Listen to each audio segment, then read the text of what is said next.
এই যে চেয়ারটা আপনি দেখছেন, যেই চেয়ারে আমি এখানে বসছি আপনার সামনে মাননীয় স্পিকার, এই চেয়ারটি খুব কঠিন একটি চেয়ার মাননীয় স্পিকার। এই চেয়ারটি দেখলে মনে হয় বসতে খুব আরাম, আসলে মাননীয় স্পিকার মোটেও আরামের না।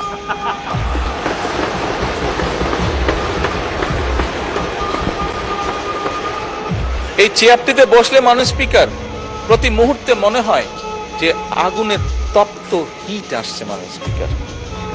আসার কিছু নেই, আমি যা ফিল করি আমি আপনাদেরকে তাই বলছি, মাননীয় স্পিকার, এই চেয়ারের থেকে উঠে দাঁড়িয়ে আপনার সামনে বক্তব্যে আমি হয়তো অনেক পপুলার কথা বলতে পারতাম, যেটাতে আরো অনেক বেশি তালি হতো মাননীয় স্পিকার। কিন্তু এই চেয়ার আমাকে বলে যে আমি সবসময় পপুলার কথা বলতে পারি না, আমাকে সেটাই বলতে হবে।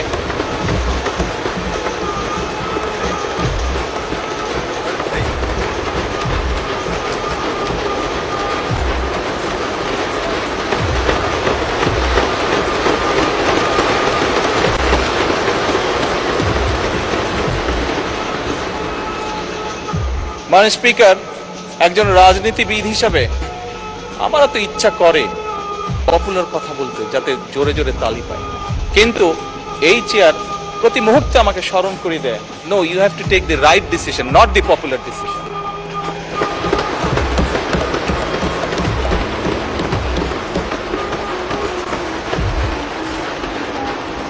মাননীয় স্পিকার, আপনার মাধ্যমে আজকে এই সংসদের এই সবুজ চেয়ারে যারা বসে আছেন, আমি মনে করি আজকে বোধহয় আমাদেরকে সিদ্ধান্ত নিতে হবে যে আসুন আমরা পপুলার ডিসিশনে আলাপ করব না, আমরা আলাপ করব সঠিক ডিসিশনের ব্যাপারে, রাইট ডিসিশনের ব্যাপারে।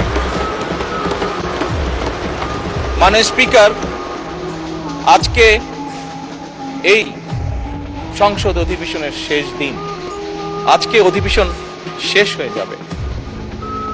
আমার সংসদ নেতা হিসেবে আমার দলের সদস্যদের কাছে, বিরোধী দলীয় বন্ধুদের কাছে, সহকর্মীদের কাছে, সদস্যদের কাছে আমার অনুরোধ থাকবে যে আসুন আগামী অধিবেশন যেটি শুরু হবে সেখানে আমরা আলোচনা করব আমরা কত দ্রুত দেশে বিদ্যুতের সমস্যার সমাধান করতে পারি।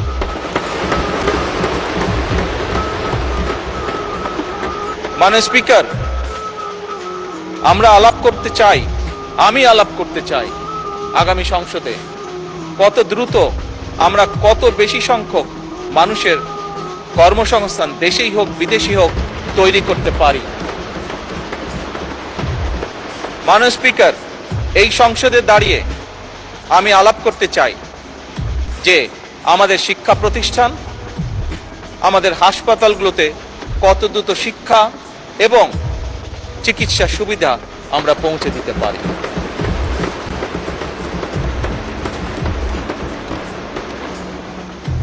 মাননীয় স্পিকার, দিনের কার্যবিধিতে আপনি যখন শুরু করেন, বিভিন্ন সময় বিভিন্ন সংসদ সদস্য বলে ওঠেন তার রাস্তায়, তার এলাকায় রাস্তা লাগবে, তার এলাকায় ব্রিজ লাগবে, কারো এলাকায় কালভার্ট লাগবে, স্বয়ং বিরোধী দলীয় নেতা ওনার এলাকার সমস্যার কথা বলেছেন। মাননীয় স্পিকার, আমরা যদি দেশের পরিস্থিতি স্থিতিশীল রাখতে না পারি, দেশে আমরা যদি অর্থনৈতিকভাবে শক্তিশালী করতে না পারি, মাননীয় স্পিকার, বর্তমান প্রেক্ষাপটে যেখানে 30 লক্ষ কোটি টাকার ঋণ নিয়ে এই সংসদ দেশ পরিচালনা শুরু করেছে, সেই দেশকে আমরা এগিয়ে নিতে পারবো না। আমরা যদি একটি স্টেবল গভর্নমেন্ট রাখি, আমরা যদি একটি স্টেবল পার্লামেন্ট এনশিওর করতে না পারি, মাননীয় স্পিকার, আমরা কোনোভাবেই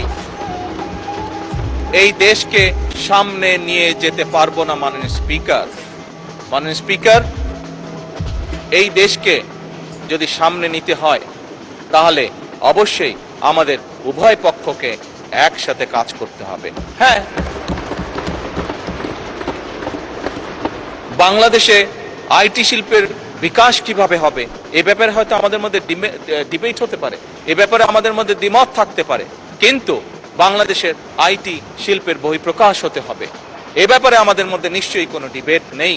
মাননীয় স্পিকার, সেজন্যই আসুন আজকে আমরা সিদ্ধান্ত গ্রহণ করি যে আমাদের আলোচনার বিষয়বস্তু হবে এই দেশের মানুষের ভাগ্যের পরিবর্তন। আমাদের আলোচনার বিষয়বস্তু হবে আমাদের আলোচনার মাননীয় স্পিকার আমাদের আলোচনার বিষয়বস্তু হবে যে আমরা অন্য দেশের উদাহরণ দেব না, বরং আমাদের দেশকে আমরা সামনে এগিয়ে নিয়ে যাব। মাননীয় স্পিকার 1971 সালে এই দেশ যখন স্বাধীন হয়েছে, এই মুহূর্তে আমরা বিভিন্ন বিবেচনায় আমাদের দেশকে যদি স্ট্যান্ডার্ডে ধরি, আমাদের মতন অনেকগুলো দেশ ছিল যারা হয়তো 1972-73 সালে স্বাধীন হয়েছে, তারা আমাদের থেকে এগিয়ে গিয়েছে। মাননীয় স্পিকার, আমরা পারিনি কেন?